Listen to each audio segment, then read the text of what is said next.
Okay, so let's get into this. I mean, for decades, the name Sean Combs. Or Puff Daddy, P. Diddy, Diddy. Exactly, all of them. It was so much more than just a name on an album, right? It was a brand, a whole blueprint. A cultural ecosystem. It really was. Yeah. For 30 years, you had this figure who was just the complete personification of success. The American dream, but, remixed, diamond encrusted. And that narrative, that story of just unbridled success, it defined an entire era.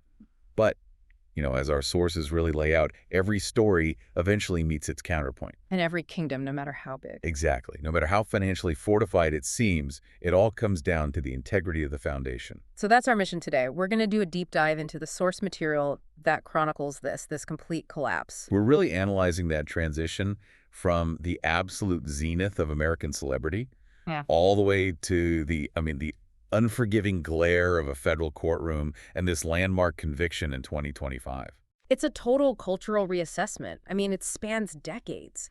Our material guides us through this whole timeline from the very beginning, the founding of Bad Boy Entertainment back in the 90s. All the way through the specific legal reports, the real intricacies of that 2025 federal trial, and then what happened after. The dismantling, the incredibly rapid dismantling of the whole Combs brand. So we've structured this deep dive to first establish just the incredible scope of the kingdom he built. I mean, he has to understand why he was considered untouchable for so long. Right. And then we'll methodically detail how those foundations started to crack, under the pressure of all these legal actions, a really aggressive federal prosecution, and overwhelming public opinion. So why should you care about this deep dive? Well, this is basically a shortcut to understanding a seismic cultural shift. It's a profound case study in power dynamics. How power can be abused, especially under the cloak of celebrity. And crucially, how the whole landscape of accountability has just changed forever. It's the story of how the music finally stopped. And, the real conversation began. To really grasp the magnitude of the fall, you first have to appreciate the altitude. I mean, the sheer height of the climb. Our source material takes us all the way back to the late 1980s. You have to picture it.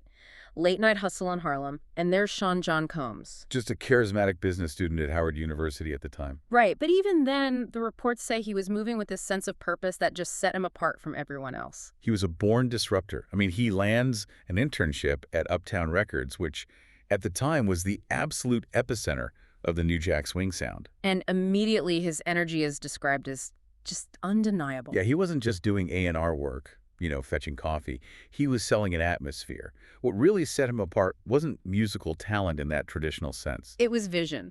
It was a genius for vision. He saw where things were going. That's the key, isn't it? He understood that hip-hop was evolving. It wasn't just music anymore. It was this comprehensive, aspirational lifestyle. And a highly profitable one. A highly profitable one. He was determined to package and sell that entire dream. The clothes, the champagne, the whole aesthetic of luxury. He was marketing aspiration. Absolutely. He wasn't inventing a genre. He was inventing the packaging for the genre's success.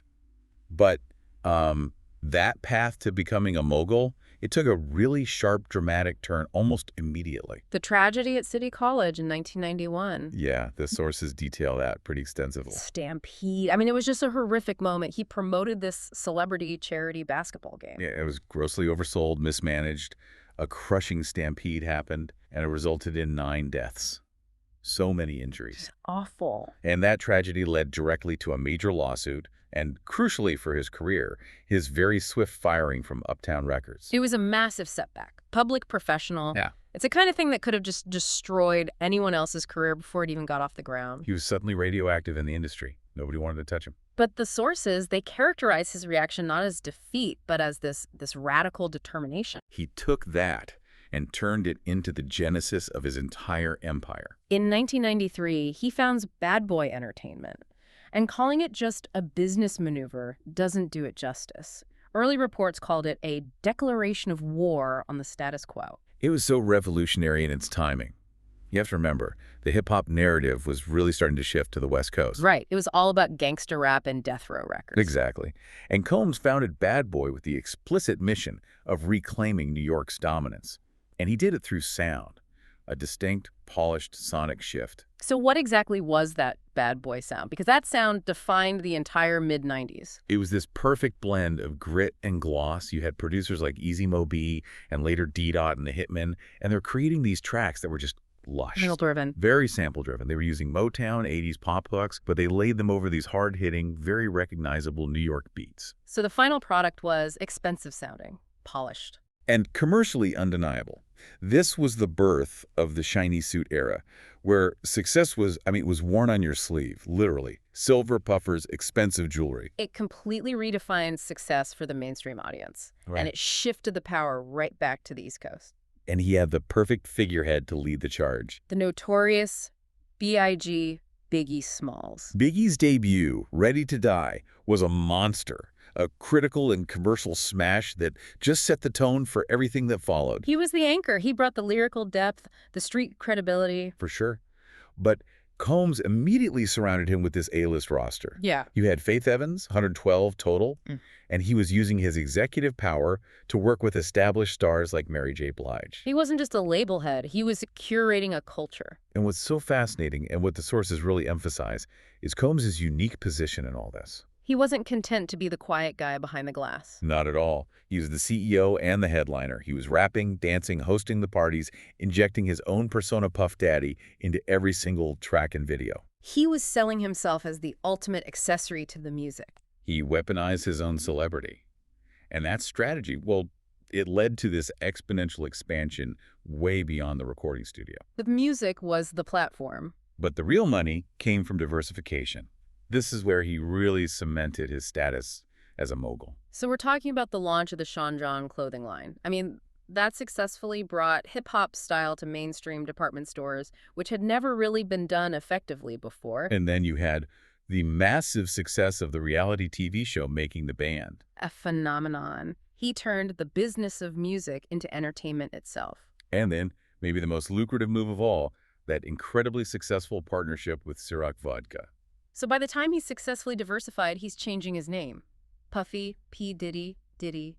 Which marked a true financial achievement. He hit billionaire status, a rare feat in any field, let alone one that started in hip-hop. He was a living symbol of the American dream. He'd successfully translated cultural capital into massive, massive financial power. But if you zoom out, the entire time, there's this constant dark undercurrent flowing right beneath all that success, right? Absolutely. The very foundation of Bad Boy was, well, it was overshadowed by violence and this intense rivalry. The escalating, deadly rivalry with Suge Knight's Death Row Records. That defined the mid-90s. And the sources consistently point out that the unsolved murders of Biggie and Tupac cast this permanent, undeniable shadow over his entire operation. And his public narrative.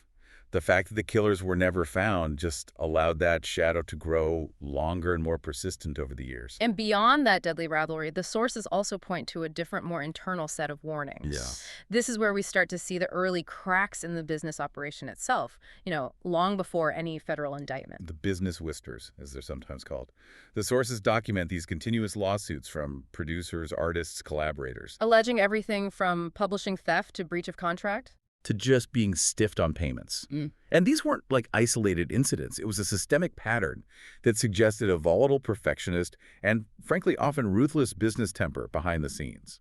So the perception was that he was just consistently using his financial power and his legal machine to silence any business disputes. That was definitely the perception. He had the resources to settle, to delay, or to simply overwhelm smaller artists and producers in court.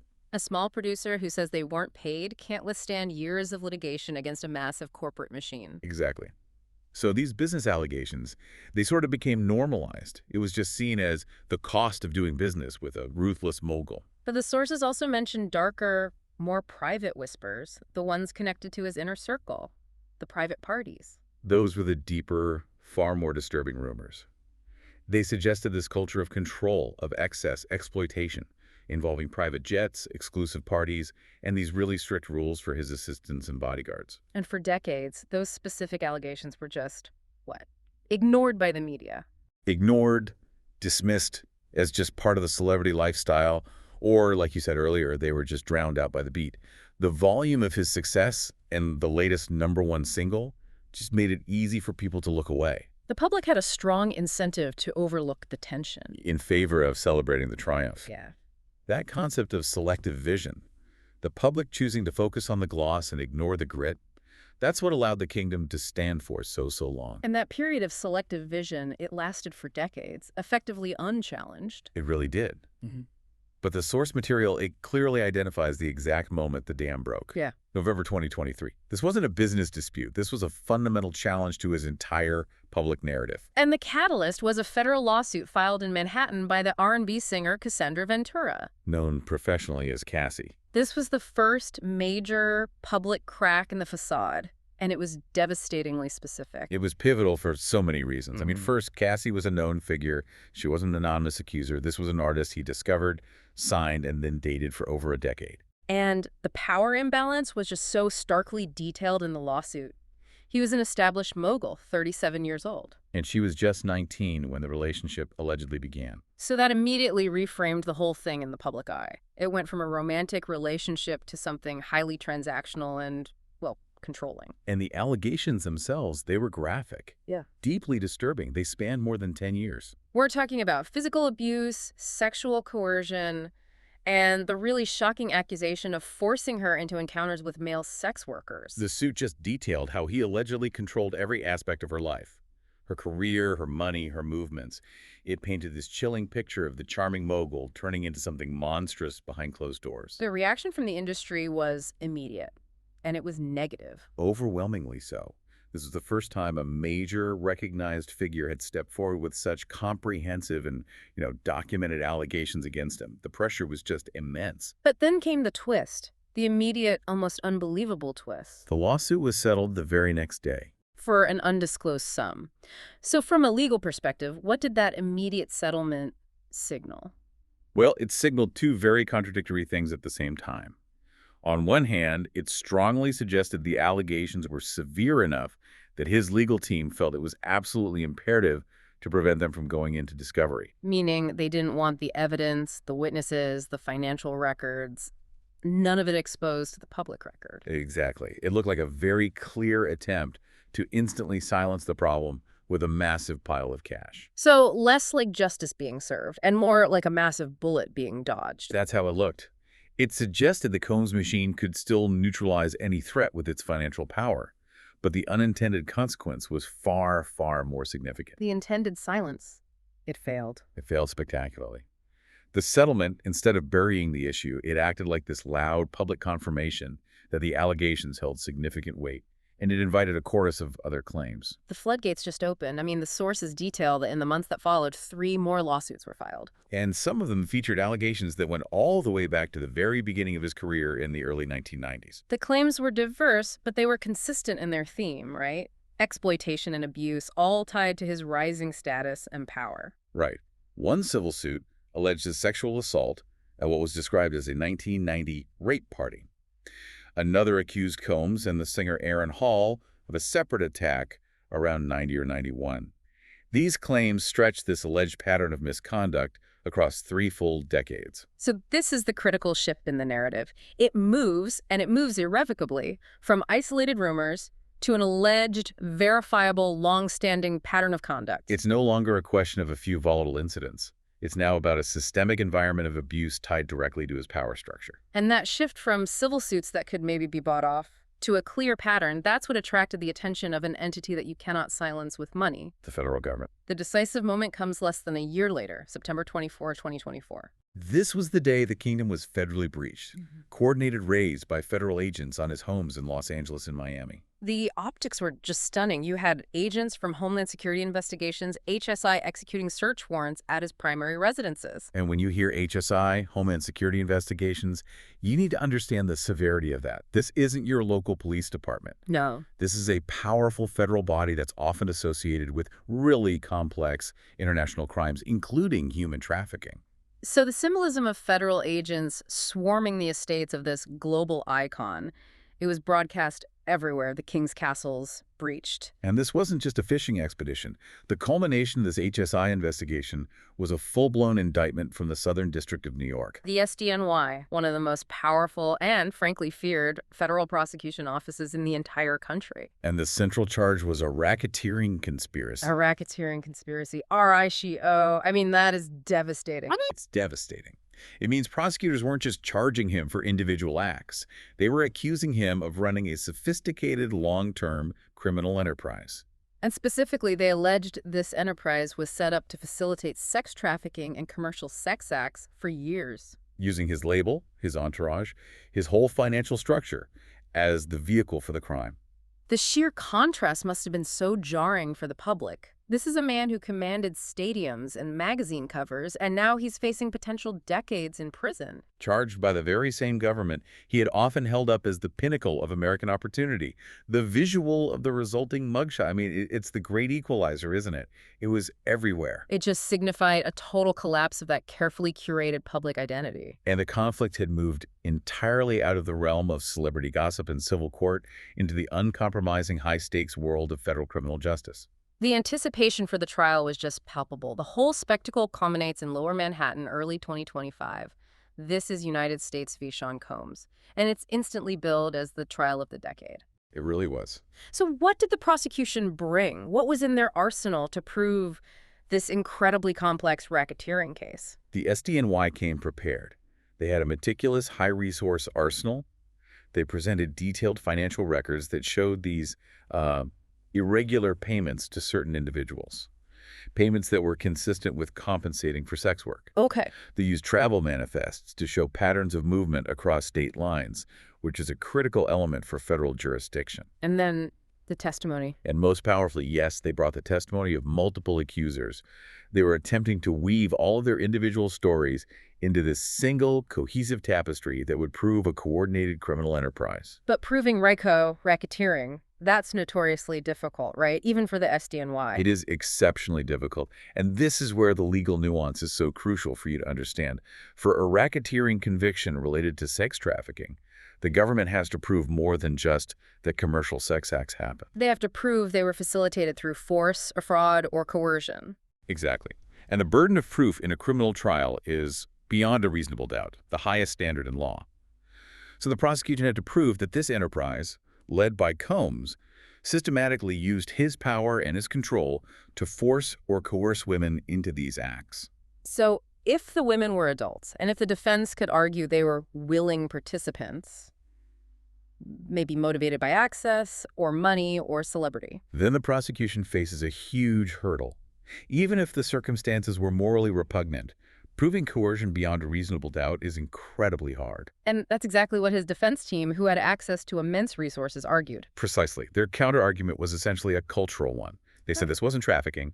This was the consensual, if messy, and maybe unorthodox private life of an extraordinarily wealthy celebrity. They were trying to normalize it within the context of hyperwealth, so payments were framed as gifts. Generous gifts or advances for services, not compensation for sex work. And the women were described not as victims, but as willing participants enjoying the culture of a freak-off. Right, a party culture reflecting the extreme excess of the ultra-rich celebrity world.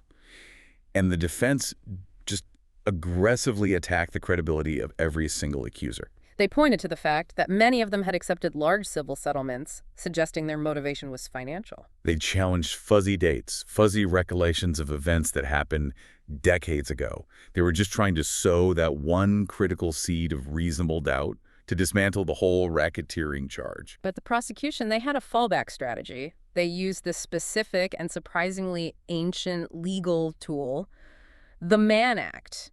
Explain what the Mann Act is, because it feels like a law from a completely different time. It basically is. It's from 1910. The Mann Act, or the White Slave Traffic Act, was originally this very moralistic law aimed at prohibiting the transportation of women across state lines for immoral purposes. Namely prostitution. Exactly. The law has been broadened over the decades, but its core principle is still there. If you facilitate interstate or international travel for the purpose of engaging in prostitution or commercial sex acts, it's a federal crime. So why was this their weapon of choice when they had the huge hammer of ISO? It was a strategic way to try and guarantee a conviction on something. It lowered the burden of proof for one key element of the charge. How so? The Mann Act, in its modern application, doesn't always require proof of force or coercion. Just prove that the transport was facilitated for the purpose of commercial sex acts. Oh. And Combs's frequent use of private jets to move his entourage all over the country, all over the world, that gave the prosecution these precise, documented instances that fit the letter of the Mann Act. Even if the jury struggled to connect all the dots on the broader coercion that was required for the full sex trafficking RSO counts? That's it, exactly. So when the jury finally returned its verdict after days of deliberation, the legal world was shocked. Precisely because of this strategic distinction, it was a mixed verdict. A deeply complex, paradoxical ruling. The jury came back not guilty on the most headline-grabbing, devastating charges: racketeering and sex trafficking. Which for the defense, that's a massive win, even if it's a limited one. It is. It suggests the government just failed to meet that incredibly high standard of proof required to demonstrate a long-term, coercive criminal enterprise. They failed to prove force, fraud, or coercion beyond a reasonable doubt for the overall pattern. But that celebration was very short-lived. Sean Combs was simultaneously found guilty. Guilty on 2 federal felony counts of transportation to engage in prostitution, the Mann Act charges.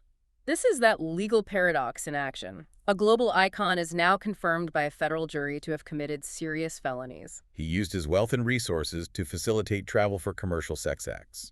Criminal conduct was confirmed. But he was spared the decades in prison that would have come with the highest level trafficking charges. For the public, for the accusers, the verdict must have felt incomplete. It was a partial judgment based on specific travel manifests, rather than a definitive condemnation of the whole enterprise. The tension in that courtroom must have been immense. He's a convicted felon, but one who just dodged the absolute worst possible outcome.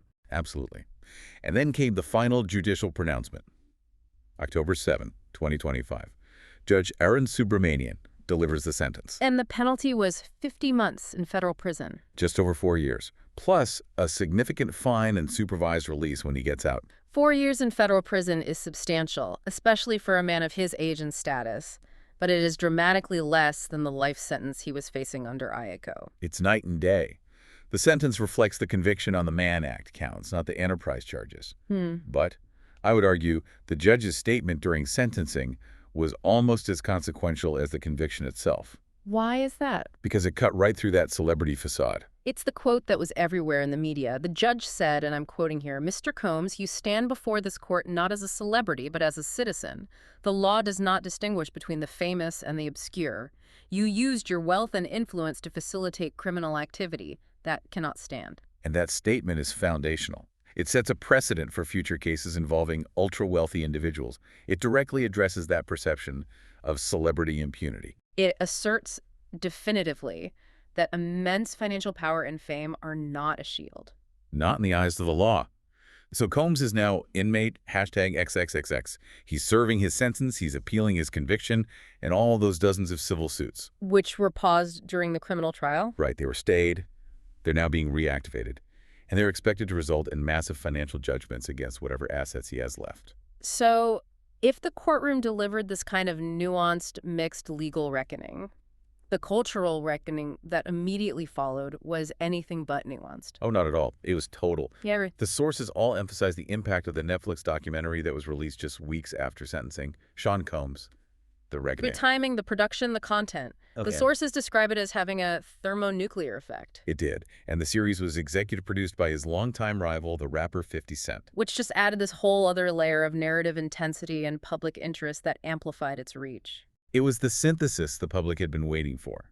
It was a complete, emotionally charged narrative that went so far beyond the sterile language of court transcripts. But wait, the defense must have tried to use 50 Cent's involvement to discredit the whole film, right? Did they try to frame it as just a biased attack?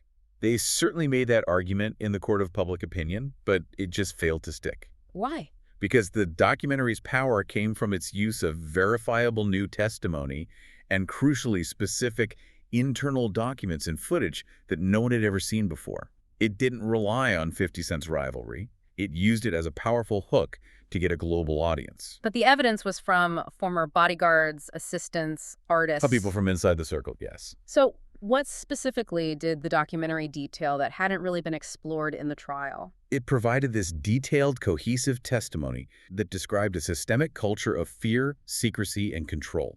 The exact elements the prosecution had struggled to prove beyond a reasonable doubt in the criminal trial. Exactly. It showed how employees and artists were allegedly managed, threatened, silenced. It established the atmosphere of the enterprise that the jury couldn't legally confirm. And then there was the most explosive element, the visual proof, the unseen surveillance footage. Yes.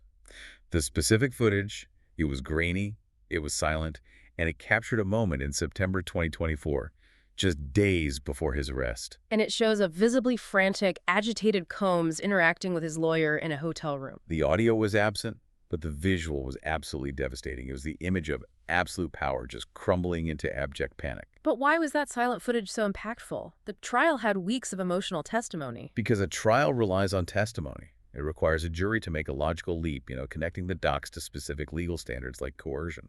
The documentary, through that footage, it provided an emotional and visual shorthand. It juxtaposed the public persona of the controlled, confident mogul with this chilling, vulnerable visual of him completely losing control in private.